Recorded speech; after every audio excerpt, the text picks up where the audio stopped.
Rien, monsieur le juge président. Rien. Messieurs les juges d'assesseurs. Malgré tout, il faut reconnaître, je veux dire malgré ces risques, que notre métier est beau. Il est beau. Une beauté à la fois intérieure et extérieure. Notre métier est beau dans tous ses aspects. Parce que quelqu'un a dit que si vous voulez vivre,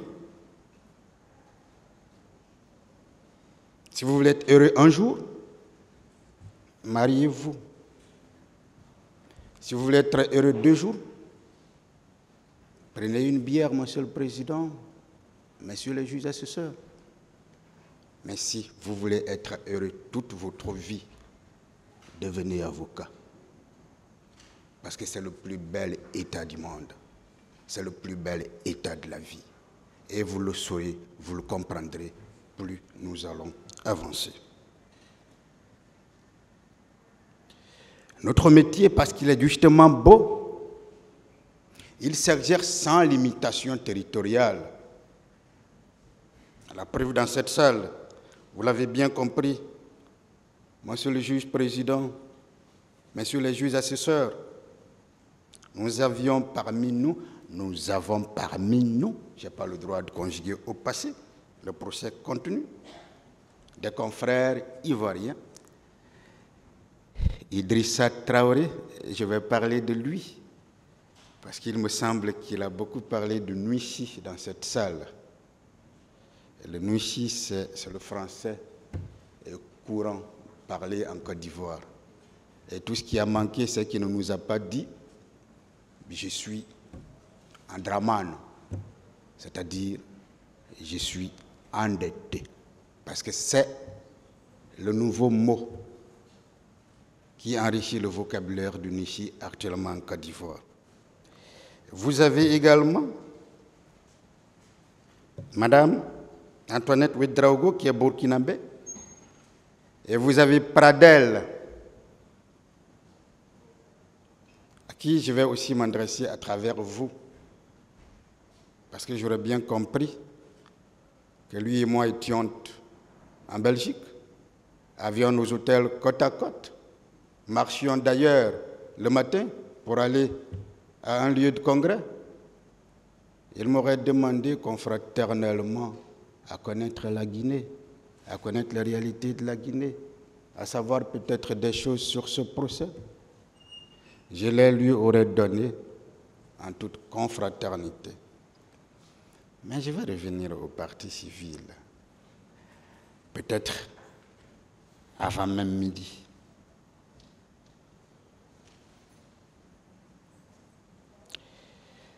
Chers confrères de la défense du président Dadis, monsieur le président Dadis, soyez sûrs et certains que loin, très loin d'un piège monté, je considère votre choix comme une véritable marque de confiance. Une véritable marque de confiance que vous avez bien voulu me faire en me choisissant de clôturer nos plaidoiries. Vous pouvez donc aussi être sûr et certain que je ne ménagerai aucun effort pour mériter cette confiance. Je ne vous décevrai pas. Chers confrères, je sais d'ailleurs que cela importe peu, car je ne suis pas convaincu que ce qui compte pour vous est votre déception. Je suis convaincu plutôt que ce qui compte pour vous est que je parvienne à convaincre ce tribunal criminel dans l'entièreté et la plénitude de sa composition afin, au jour du délibéré, que le président Dadis, comme je l'ai promis, et je vais d'ailleurs m'adresser à lui tout à l'heure, me suive, entre à bord de mon véhicule peut-être, et rentre chez lui, à la maison. Et cela, c'est pour bientôt. C'est uniquement le temps de ce procès. Je voudrais juste que vous acceptiez que je vous répète de temps en temps, car ne dit-on pas que la répétition est pédagogique. Et puis, on ne répète que ce qui nous a plu. On ne répète que ce qui nous a inspiré.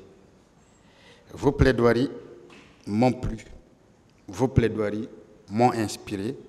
Permettez alors que je m'en serve. Monsieur le Président Moussa Dadis Camara, je prononce tout le nom. Le nom est un des attributs de la personnalité. À côté du domicile, de la nationalité et de l'état civil. C'est pourquoi, en m'adressant à vous à travers ce tribunal, je voudrais me tourner vers vous pour vous dire ceci. Je suis, je reste, je demeure, je serai, je resterai, je demeurerai à vos côtés jusqu'à la victoire finale. Je resterai à vos côtés jusqu'à ce que votre honneur soit rétabli. Et je vais passer près d'1 heure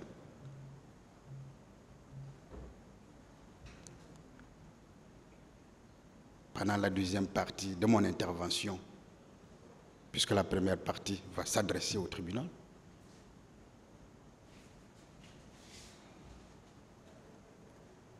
Tout votre honneur qui a été souillé, je resterai à vos côtés jusqu'à la victoire finale. Pourquoi jusqu'à la victoire finale, Monsieur le Président Dadis? Parce que vous n'avez rien fait. Parce que vous saviez que vous n'avez rien fait. Parce que moi, je sais que vous n'avez rien fait. Parce que l'ensemble des acteurs de ce procès savent que vous n'aviez rien fait. Parce que le peuple de Guinée sait que vous n'avez rien fait. Parce que la communauté internationale sait que vous n'avez rien fait. Mais vous allez me permettre de révéler aujourd'hui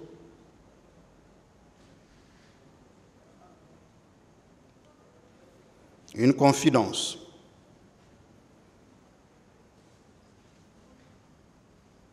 Je vous l'avais dit, je vous l'avais promis dans notre première rencontre, je suis là.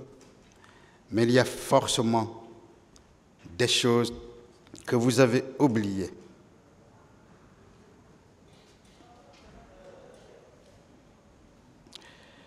Monsieur le Président Dadis, un 10 février 2013, tard dans la nuit,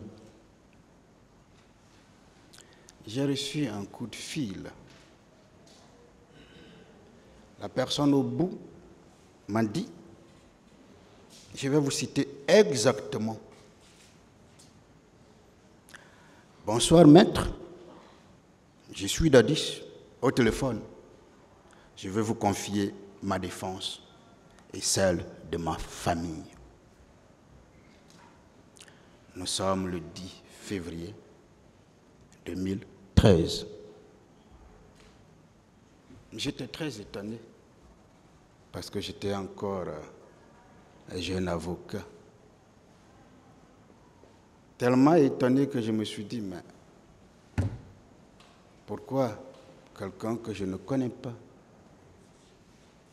Pourquoi un ancien chef d'État m'appellerait la nuit